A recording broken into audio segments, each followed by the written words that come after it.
Welcome to the Ogden City Council's quick meeting recap for the work session and council meeting that took place on Tuesday, November 10th, 2020. The council received a presentation regarding budget amendments for water, sanitary sewer, and storm sewer utility bond revenues.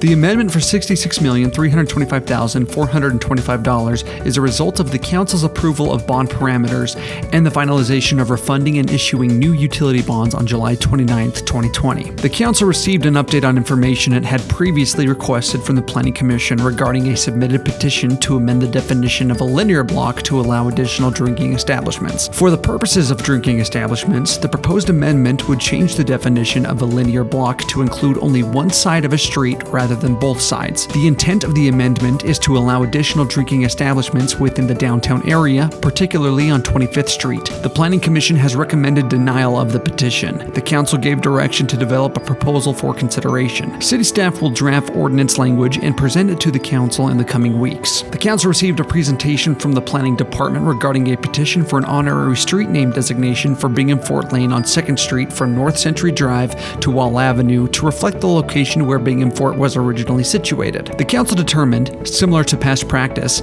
to request a recommendation from the Diversity Commission prior to further consideration of this item. The council discussed a budget amendment of $6,612,850 regarding CARES Act grant funding. An interlocal agreement addendum is also proposed for consideration between Ogden City and Weber County to further define and allow for the addition of up to $4,300,000 of distributed grant funding for nonprofits and small businesses.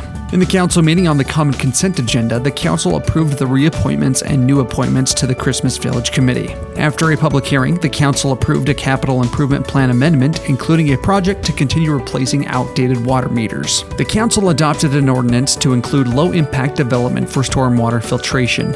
Low-impact development includes landscaping elements, like bioswales, to allow natural filtration of stormwater runoff from parking lots and large impervious surfaces. The proposal is the result of changes to the Utah State Department of Environmental Quality's stormwater management practices for municipalities. The entire recording of the meetings from November 10th can be accessed on the Ogden City Council's Facebook page and podcast with timestamps to skip to specific agenda items. If you have any questions or comments, please reach out to the council office at 801-629-8153 or send an email to citycouncil@ogdencity.com.